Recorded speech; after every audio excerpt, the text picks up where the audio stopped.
Hello everyone, कैसे हो आप सब। Welcome back to my channel study hub by Pooja. पिछले लेक्चर में हमने मेंटल रिटार्डेशन को देखा था। अब हम उसके आगे कवर करेंगे। ठीक है, उसके कॉजेज़ क्या हैं ये सब देखेंगे। ठीक है, तो स्टार्ट करते हैं। Causes of mental retardation. अब क्या होता है, इसके कई सारे कॉज हो सकते हैं।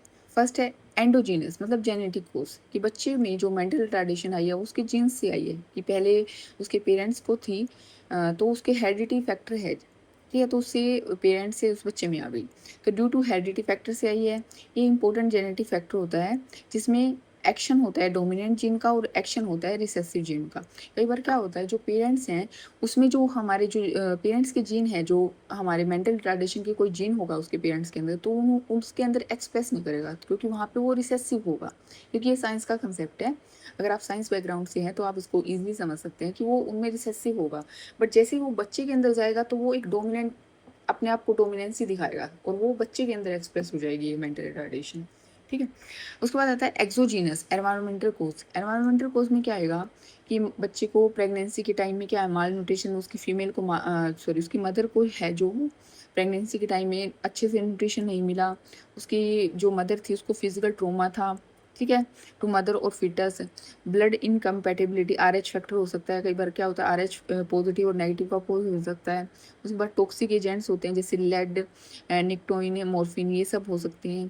कंजम्पशन, ड्रग को कंज्यूम करना, अल्कोहल को लेना बाय मदर ड्यूरिंग, मदर ने ड्रग और अल्कोहल लिया हो प्रेगनेंसी के दौरान। इन्फेक्शन हो सकता है डिसीज से, ड्यूरिंग प्रेगनेंसी के टाइम में उसको इन्फेक्शन हुआ हो, कुछ रेडियो एक्टिविटी हो सकती है, रेडिएशन एक्सपोजर हुआ हो। तो ये सब है, ये एक्सोजीनियस एनवायरमेंटल के कोजेज हो सकते हैं। उसके बाद आता है पेरीनेटल कोज। पेरीनेटल कोज में क्या आता है, ड्यूरिंग बर्थ के टाइम पे क्या हुआ होगा, प्री मैच्योर बर्थ होगी वो बच्चे की। उसके बाद ट्रोमेटिक बर्थ इंजरीज हुई हो, मतलब कि बहुत टाइम लगा हो या कुछ ट्रोमा हुआ हो बच्चे को बर्थ के टाइम में। कॉम्प्लिकेशन हुई हो ड्यूरिंग डिलीवरी के टाइम में, जैसे लेबर पेन ज़्यादा हुआ हो, लैक ऑफ ऑक्सीजन सप्लाई अच्छे से नहीं हुई हो। उसके बाद एबनॉर्मल प्रेजेंटेशन हो, मतलब अच्छे से उसकी डिलीवरी नहीं कराई गई हो। ठीक है, ये सब हो सकता है। और फिर आता है पोस्ट नेटल कोज। पोस्ट नेटल में क्या आएगा, आफ्टर बर्थ, बर्थ के बाद जो ब्रेन है, इन्फेक्शन, ब्रेन इन्फेक्शन हो सकता है, मेनिंजाइटिस, इंसिफेलोफेलिटीज़, हाइपोसिफेलस, ये सब क्या होती है, ब्रेन के इन्फेक्शन की बीमारियाँ हैं जो इन्फेक्शन से हो जाती हैं। सीवियर माल न्यूट्रिशन हो जाए, मतलब बहुत ज़्यादा न्यूट्रिशन की कमी हो जाती है सीवियर में। ब्रेन इंजरी हो गई हो, कुछ एक्सीडेंट हुआ हो, fall wounds, gun shoot etcetera हो सकता है। Poor home and family background उसका अच्छा नहीं हो, सोशल डेप्रीवेशन हो सकता है, जैसे मतलब उसको अच्छी तरह प्यार नहीं मिला, केयर नहीं मिली, स्टिमुलेशन नहीं मिला। पुअर जनरल हेल्थ हो सकती है उसकी, उसके कल्चर फैक्टर हो सकते हैं, जैसे अनफेवरेबल कल्चर एनवायरनमेंट हो सकता है। ये सब उसके पोस्ट नेटल कोज होते हैं, बर्थ के बाद। अब इस नोट में क्या है कि जो मेंटल रिटार्डेशन है is caused by the interaction of genetic and environmental factor, की जो मेंटल रिटार्डेशन है वो जेनेटिक और एनवायरमेंटल फैक्टर दोनों के इंटरेक्शन से होती है।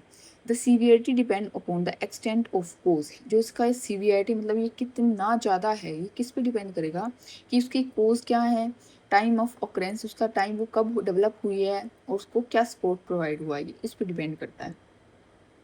अब classification of the mentally retarded children की क्लासिफिकेशन किस बेस पे कर सकते हैं। फर्स्ट है नॉर्मल डिस्ट्रीब्यूशन क्राइटेरिया।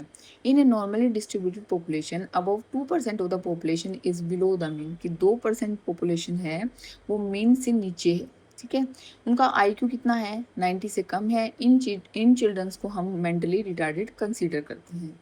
फिर आता है सोशल डेप्रीवेशन क्राइटेरिया।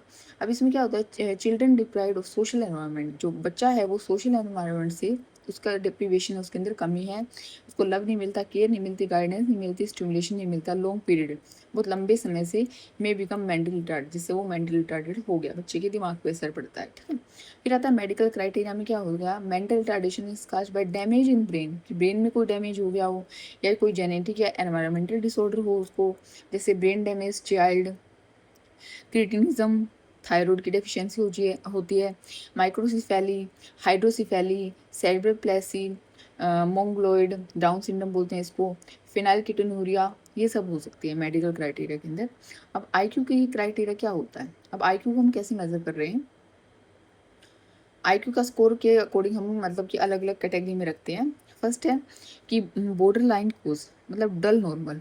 ठीक है, इसमें जो आईक्यू होता है 70 से 90 होता है। माइल्ड मतलब जो बहुत कम है। इनको मोरन या फीबल माइंडेड भी बोलते थे पहले, बट अब नहीं बोलते, अब इनको माइल्ड बोलते हैं। इनका IQ 50 से 70 होता है। मॉडरेट वाले इम्बिसाइल बोलते थे इनको पहले, अब इनका IQ कितना 25 से 50 है।